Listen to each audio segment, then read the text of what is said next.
আসসালামু আলাইকুম, সবাই কেমন আছেন? আলহামদুলিল্লাহ সবাই ভালো আছেন, আমিও ভালো আছি। আজকে আমি আপনাদের সাথে 42 ইঞ্চি বোর্ডের কামিজ সেলাইটি শেয়ার করব। সো এখানে আমি জামার যে সোজা পাটটি আছে ওইটি রেখে তার উপরে আমি ফলস কাপড়টি দিয়ে গলাটি সেলাই করে নিচ্ছি।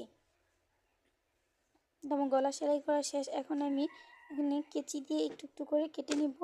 এতে করে যখন আমরা কাপড়টি উল্টিয়ে নিব তখন আমাদের কাপড়টি সুন্দরভাবে বসে যাবে, এটা দেখতেই পাচ্ছেন। এখন আমি এর উপর দিয়ে একটি চাপ সেলাই দিয়ে নিব। চাপ সেলাই দেওয়ার কারণ হলো তাহলে আমাদের যে ফলস কাপড়টি আছে ওইটি আর বাহির দিয়ে দেখাও যাবে না, দেখতেও খুব সুন্দর লাগবে। এই দেখতেই পাচ্ছেন কি সুন্দর হয়ে সেলাই করে নিচ্ছি। এখন আমরা সেম এইভাবেই পেছনের পার্টটিও সেলাই করে নেব ফলস কাপড় দিয়ে। আমার সামনের পার্ট এবং পিছনের পার্ট দুই পার্টের মধ্যে ফলস কাপড় আছে, সো আমি একইভাবে সেলাই করে নেব। পেছনের কাপড়টি সোজা রেখে তারপরে ফলস কাপড়টি দিয়ে সেলাই করে নিয়েছি। এখন ফলস কাপড়টি উল্টে নিচ্ছি। এখন এর উপর দিয়েও আমি একটি চাপ সেলাই দিয়ে নিব। আর এইভাবে চাপ সেলাই দিয়ে নিলে কাপড়টি দেখতে খুব সুন্দর হয়। এখন আসছে মেন পার্ট, যেখানে আমাদের মেন সমস্যা হয়ে থাকে। ফলস কাপড় দিয়ে কোনো কাপড় সেলাই করতে গেলে দেখা যায় ভিতরে ফলস কাপড়টা কুঁচকে যায় বা ফিনিশিংটা সুন্দর আসে না। সো এর জন্য আপনারা কি করবেন, প্রথমে যে মেন কাপড়টা আছে ওইটার সাথে ফলস কাপড়টা একেবারে সাইড দিয়ে একটা বড় বড় করে সেলাই দিয়ে আটকে নেবেন। এই তো আমি সেলাই করে নিচ্ছি। এখানে আমি টান টান করে সেলাই করে নিচ্ছি যেন আমার ভিতরে কাপড়টা সুন্দর হয়ে থাকে, কোনো কুঁচকে না থাকে। সেম একইভাবে আমি সামনের পাটের কাপড়ের সাথেও ফলস কাপড়টা একেবারে সাইড দিয়ে একটু বড় বড় করে সেলাই করে নিচ্ছি।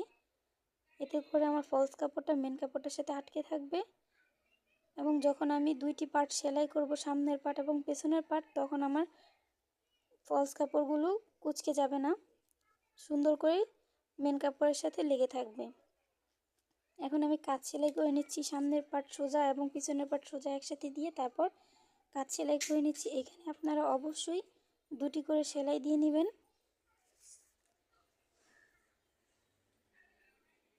আশা করি আমার ভিডিওটি দেখে অনেকেই অনেক কিছু বুঝতে পারবেন। এরপর থেকে আপনাদের কখনো আর ফলস কাপড় দিয়ে কোনো জামা সেলাই করতে প্রবলেম হবে না। এখানে আমি বডির জন্য 21 ইঞ্চি এবং মাঝখানে 20 ইঞ্চি এবং কোমরে নিয়ে নিচ্ছি 21 ইঞ্চি। সরি, এইটুকু আমার স্কিপ হয়ে গিয়েছে। এখানে আমি আস্তে আস্তে সেলাই করে নিচ্ছি, যেহেতু আমার কাপড়টি 4 পার্ট এবং কাপড়টি একটু কাজ করা কাপড়। যদি আমি জোরে জোরে সেলাই করি তাহলে কিন্তু আমার সুচটা ভেঙে যেতে পারে এবং আমার হাতে লেগে যেতে পারে। এর জন্য খুবই সাবধানে আস্তে আস্তে সেলাই করতে হবে। এখন আমি অন্য সাইডটিও সেলাই করে নেব। এখানে আপনারা অবশ্যই 4টি পার্ট সুন্দর করে ধরে একটু টান টান করে এই যে সেলাই করে নেবেন, যেন মাঝখানে কোনো কাপড় কুঁচকে না থাকে। এই তো আমি এখানে আস্তে আস্তে সেলাই করে নিচ্ছি, আর এখানে অবশ্যই দুটি করে সেলাই করে নিতে হবে। এখন আমি আমার আরেকটি ভিডিওতে দেখিয়েছি আমি কিভাবে জর্জেট কাপড়ের সাইডটি সেলাই করব সুন্দরভাবে। এর জন্য আমি এখানে 1.5 ইঞ্চি কাপড় রেখে নিচে আমি 24 ইঞ্চিতে মার্ক করে নিয়েছি এবং কোমরের যে হাইট আছে ওইখান থেকে দাগ দিয়ে মাঝখানে একটি সেলাই করে নিয়েছি। এখন আমি দুই সাইড দিয়ে যে কাপড়টুকু আছে 1.5 ইঞ্চি কাপড় ভাঁজ করে তারপরে যে সেলাই করে নিচ্ছি, দেখতেই পাচ্ছেন। আশা করি ভিডিওটি দেখে বুঝতে পারবেন। এখন এই যে কোমরের হাই পর্যন্ত চলে এসেছি।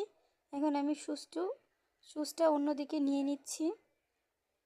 এই তো আমরা অন্য পাটে চলে এসেছি। এখন এই সাইডটাও আমরা একটা ভাঁজ করে তারপরে সেলাই করে নিচ্ছি।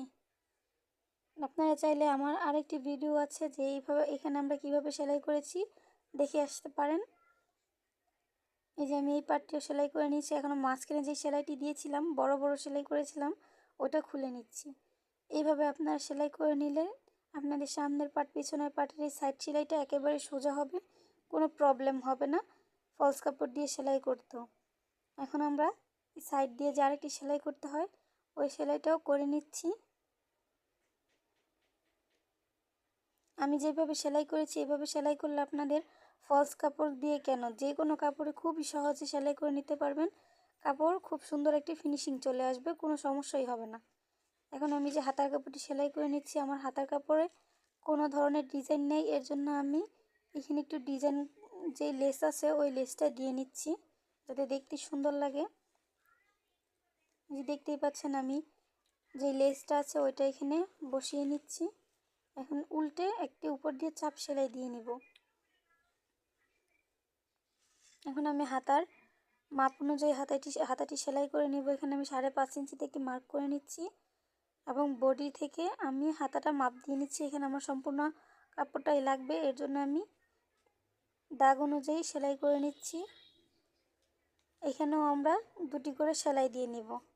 আরেকটি বিষয় হলো, জর্জেট কাপড় কিন্তু আমরা সেলাই করার পর কিছুদিন পর দেখা যায় সাইড থেকে যে খুলে যাবে, এর জন্য আমি এদিক দিয়ে চিকন একটা ভাঁজ করে, যে ডাবল ভাঁজ করে একটু সেলাই করে নিচ্ছি, যেন আমাদের এখান থেকে আর কোনো খুলে যাওয়ার সমস্যা না থাকে। আর যদি আপনাদের ওভারলক করার সিস্টেম থাকে তো ভালো। এই যে ফাইনাল লুক।